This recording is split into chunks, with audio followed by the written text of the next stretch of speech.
안녕하세요. 많은 분들이 지난 알바 종합소득세 신고 영상이 많은 도움이 되었다고 해서 올해 22년도 버전을 가지고 왔습니다.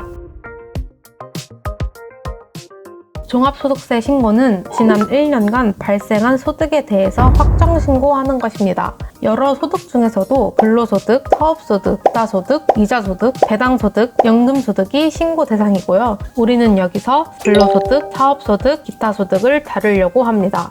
주로 3.3% 세금을 뗀 알바생 혹은 프리랜서, 중도퇴사를 해서 연말정산이 안 된 알바생, 2개 이상의 근로소득이 있는데 합산 신고하지 않는 알바생 등이 신고 대상이 됩니다. 올해 종합소득세 신고는 22년 5월 1일부터 5월 31일까지 신고해야 합니다. 이때 신고기한을 놓친다면 기한 후 신고로 5월 이후에도 가능하지만 가산세가 부과될 수 있으니 제때 신고하는 것을 추천합니다. 그러면 정말 시작해 보겠습니다. 먼저 국세청 홈택스에 로그인 해줍니다. 이 중에서 각자 편한 방법으로 로그인합니다. 저는 카카오톡 간편 인증으로 로그인했습니다. 오른쪽 위에 있는 마이 홈택스에 들어갑니다. 여기서 연말정산 및 지급명세서 조회를 클릭합니다. 지급명세서 등 제출 내역을 클릭하면 지금까지 받았던 지급명세서를 확인할 수 있습니다. 여기서 내가 어떤 지급명세서를 갖고 있는지 확인해야 합니다. 우선 지급명세서 종류에는 거주자 사업소득 지급명세서, 거주자 기타소득 지급명세서, 근로소득 지급명세서, 일용근로소득 지급명세서 등이 있습니다. 대부분의 알바몬들은 방금 언급한 지급명세서가 있을 겁니다. 그 중에서도 거주자 사업소득 지급명세서와 거주자 기타소득 지급명세서는 종합소득세를 신고하면 되는데 근로소득 지급명세서는 연말정산이 이루어진 근로소득이라면 신고 대상이 아닙니다. 또 일용근로소득 지급명세서는 종합소득세 신고 대상이 아닙니다. 왜냐하면 일용직 소득은 소득을 지급받을 때 일정 세금을 이미 떼고 지급받으면서 세금 납부의 의무를 다했기 때문입니다. 즉 사업장에서 대신 소득세를 신고하고 그만큼 세금을 떼서 지급하기 때문에 알바몬들은 이미 소득세 신고를 마치게 된 거죠. 여기서 지급명세서 보기를 클릭하면 대략 어느 정도 환급받을 수 있는지 확인할 수 있는데요. 보통 원천징수세액에서 소득세와 지방소득세를 합산한 금액을 받을 수 있습니다. 그런데 모두 환급받는 건 아니고요. 미리 낸 세금이 내야 할 세금보다 많을 때 환급받을 수 있습니다. 소득세와 지방소득세가 미리 낸 세금에 해당하죠. 그리고 사업소득 지급명세서는 다른 명세서와 달리 업종 코드와 지급 총액을 알아두어야 합니다. 신고할 때 필요하기 때문입니다. 올해는 사업소득, 기타소득, 근로소득이 모두 있는 알바몬을 통해 신고 방법을 알려드리려고 합니다. 우리는 작년 소득을 신고해야 하니까 귀속년도 2021년도 지급명세서를 살펴보겠습니다. 메인홈에서 종합소득세 신고하기를 클릭합니다. 들어가면 자동으로 신고 도움 서비스가 뜨는데요. 종합소득세 신고하는데 개인의 과세 자료에 맞춰서 쉽게 신고할 수 있도록 도움을 줍니다. 그런데 참고 자료일 뿐 실제 소득 내용과 신고 도움 서비스 상의 내용이 다를 수 있으니까요. 실제 소득 내용을 기준으로 신고하시면 됩니다. 자동으로 뜨지 않는다면 오른쪽 상단에 있으니까 클릭해서 확인하시면 됩니다. 신고 도움 서비스를 클릭하면 소득자에 대한 기본사항, 유의할 사항, 참고 자료 등을 확인할 수 있습니다. 기본사항에서 기장 의무 구분과 추계 신고 시 적용 경비율을 기억해두면 편합니다. 여기서 맞춤형 신고 작성 바로 가기로 작성해도 되고 아니면 정기 신고로 작성해도 됩니다. 저희는 맞춤형 신고 작성으로 해보겠습니다. 들어가서 납세자 번호 조회하기를 누릅니다. 신규 입력하겠냐는 안내가 뜨는데 확인을 누릅니다. 그러면 나의 소득 종류 찾기라는 창이 뜹니다. 여기서 아까 확인한 지급명세서 종류에 맞게 선택하면 됩니다. 거주자 사업소득 지급명세서는 부동산 임대업 외에 사업소득, 근로소득 지급명세서는 근로소득, 거주자 기타소득 지급명세서는 기타소득을 선택하면 됩니다. 영상을 보시는 분들은 나에게 해당하는 소득 종류를 선택합니다. 아래로 내리면 아까 지급명세서 조회에서 확인한 사업소득들을 확인할 수 있습니다. 혹시라도 누락된 게 있다면 직접 입력하기를 통해서 입력해 줍니다. 위 내용대로 적용하기 클릭, 그리고 전화번호, 이메일 등 기본 정보들을 입력합니다. 사업장 번호는 입력하지 않아도 괜찮습니다. 먼저 사업소득 지급 명세서를 등록해 봅시다. 아래로 내려서 사업소득 사업장 명세를 보면 방금 입력한 사업소득이 자동으로 불러와집니다. 여기 선택 내용 수정을 누르면 사업소득 기본사항을 입력하는 창이 뜹니다. 신고도움 서비스로 도움받은 내용을 입력합니다. 보통은 간편장부 대상자, 단순 경비율일 거예요. 문답 내용 적용하기 클릭.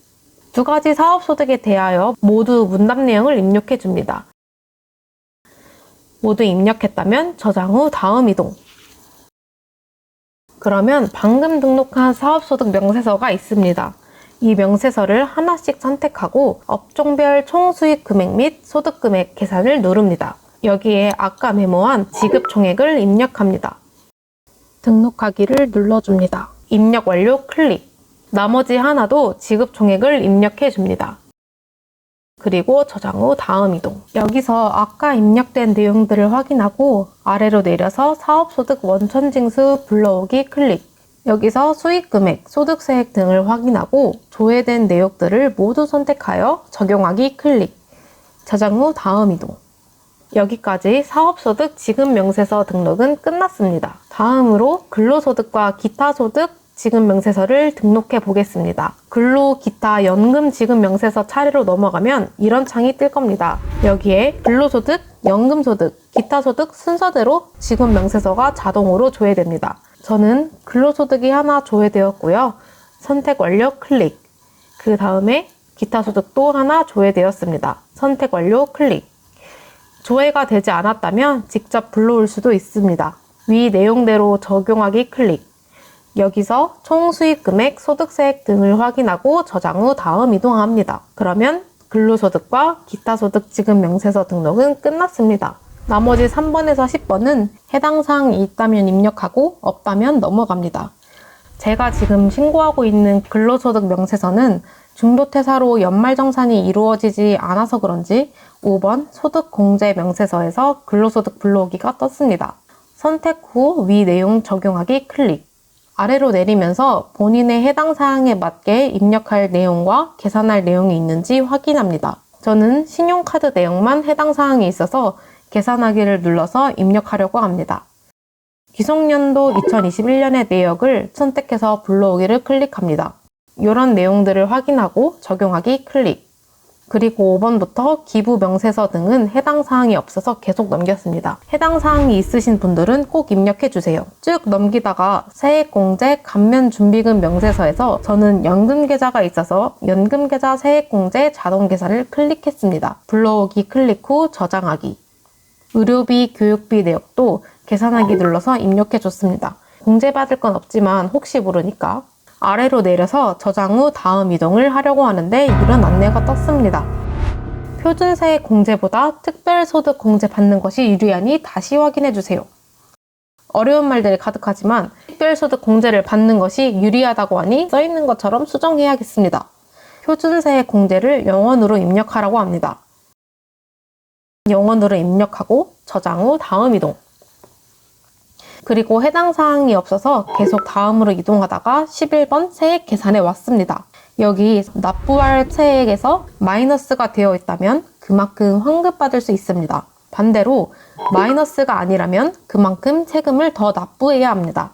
이분은 63만 원을 환급받네요. 확인해보고 맞다면 이에 동의하고 신고서 제출한다는 박스에 체크하고 환급받을 은행과 계좌를 입력합니다.